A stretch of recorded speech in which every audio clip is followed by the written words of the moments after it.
Hey, what's up? It's your girl Kia. I am back with another video giving my reaction to the Chernobyl series. I had done this video earlier, but I didn't really like it, so I wanted to redo it, and I want to try to put more content on my channel so it can be consistent instead of just randomly throwing up stuff every 3 weeks because I'm crazy and my life's crazy. But anyway, this is about the HBO series Chernobyl.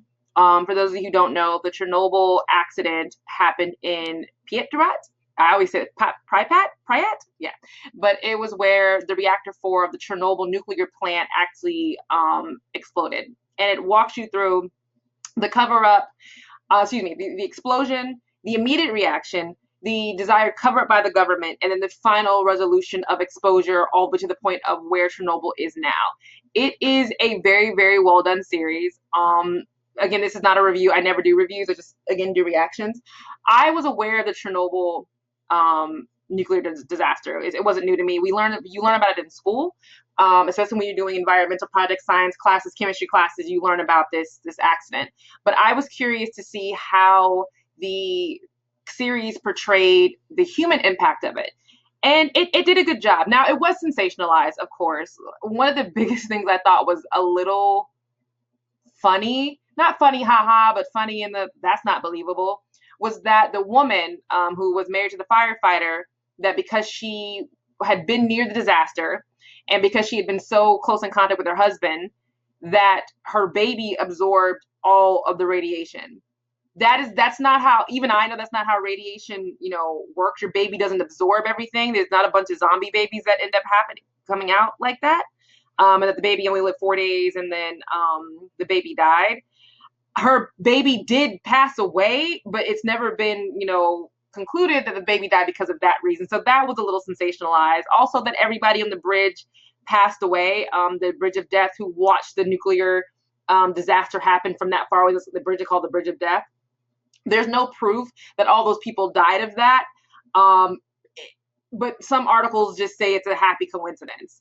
I think they all probably died of radiation exposure, but that's neither here nor there. There's a lot of different articles out there right now that are saying that HBO series gets a lot of things wrong. I just read an article on Forbes from some guy, which I think his article was a little bit of, I'm just pro nuclear because it's healthy and this and that, was kind of stupid.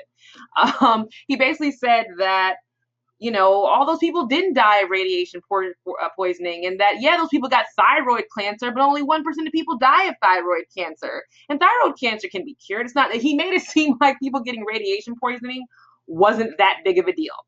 And that to me was very, very odd. He also said that it was sensationalized that the woman who lost her baby, she was, hugging her husband and kissing her husband who had radiation, and that she ended up getting sick or whatever, that's just radiation isn't contagious. That's not the point they were trying to make in the show. What they were saying is that those guys have been exposed to such a high amount of radiation that they now are becoming their own little nuclear batteries, for lack of better words. So that's why she got exposed to it, and that's why she was dragged out by the doctors and physicians, which is true from what I've read. There were people who didn't understand that these people do need to be quarantined right now because we don't know what the effects are going to be, so we have to quarantine them. They also had low immune systems because of the radiation, so they had to be quarantined for their own safety.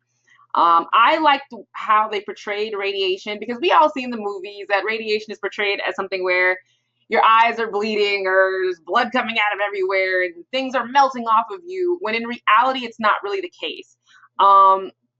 You do turn red. From what research I've done and what I've seen, you do turn red.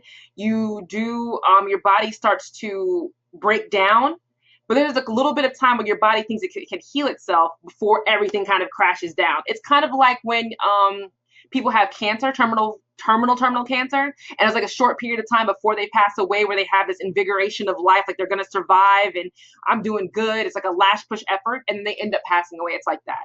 I do like how they portrayed the final reactions of radiation. Not like, but I thought the way the makeup artist did it, it was very Walking Dead. If you're gonna watch it or haven't watched it, it was very Walking Dead. Like, it's very graphic. Black skin from skin dying.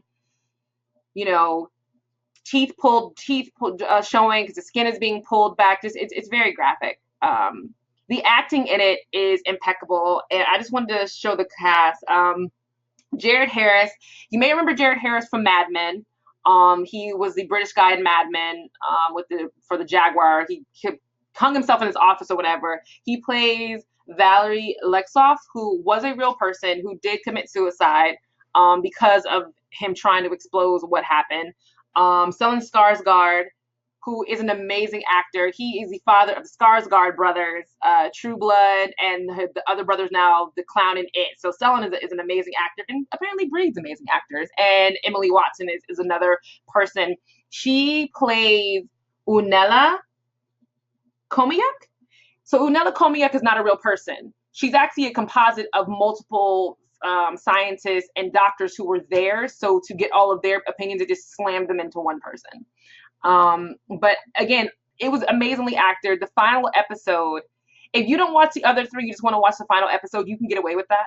And they kind of explain everything that happened, what led to the nuclear disaster, what the people there didn't know, and then the last 15 minutes, it has kind of the reality of what's going on.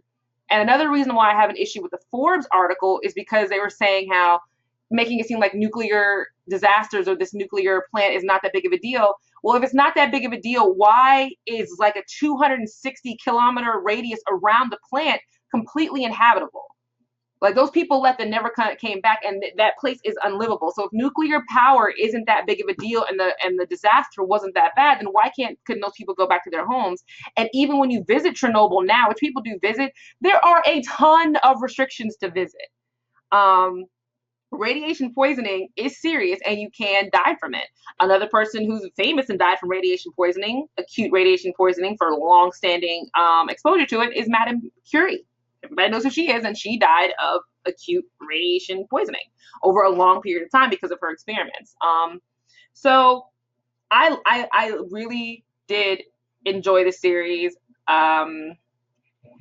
If I had to say anything that I would change, there's nothing I would change. I really enjoyed it. And it's weird saying you enjoy watching people die from nuclear disaster, but it was very well done. I appreciate that HBO was bringing some really great TV shows now that Game of Thrones is gone. They're kind of just churning out these really great works. So I appreciate it. And I'm glad they didn't try to make it 10 episodes. It didn't need to be 10 episodes. 5 was fine. 5 was enough information for us to go, oh, okay, this is interesting. I want to watch it. 10 episodes would have been too much. We don't need to go in depth of every single person in Pripyat's life. So to piggyback on that, the USSR got a client meeting, but that's fine. The USSR, not USSR anymore, Russia is now going to be doing their own documentary because they are not happy with how HBO portrayed them, and they want to put out a whole series about it and basically make it seem like the CIA had something to do with the nuclear explosion, which of course that has gone around in a lot of Russian old USSR circles, Russian circles, that this was a conspiracy and it was just America trying to destroy the USSR at the time, not Russia, of course. But it doesn't change the fact that one, you all lied in Vienna. There was a cover-up. There was mishandling of information. And you all did keep people in that city, even though the reactor exploded. The reactor exploded, fine. Maybe that was the CIA tampering it with. Okay, conspiracy theory, fine. But what about how you all reacted to it with not telling the people who live in the city and telling everybody it's fine and it's not that big of a deal and sending people and this and that? That still is confusing to me. But if they want to make a series, I actually will watch it. I'll review it. I don't mind. I mean, let's see how this goes for them. But if you haven't seen Chernobyl, definitely go and check it out. It's really, really good. And now that everything is out, you can basically binge watch it in a half a day. So if you've seen Chernobyl, I want to know your comments and thoughts on it. Drop down in the comments below. Hi, guys. Leave a comment, like, and subscribe to my channel. Follow me on Twitter at Kia Shakur and find me on Instagram at I am Kia Javon. All right. I will talk to you guys next time.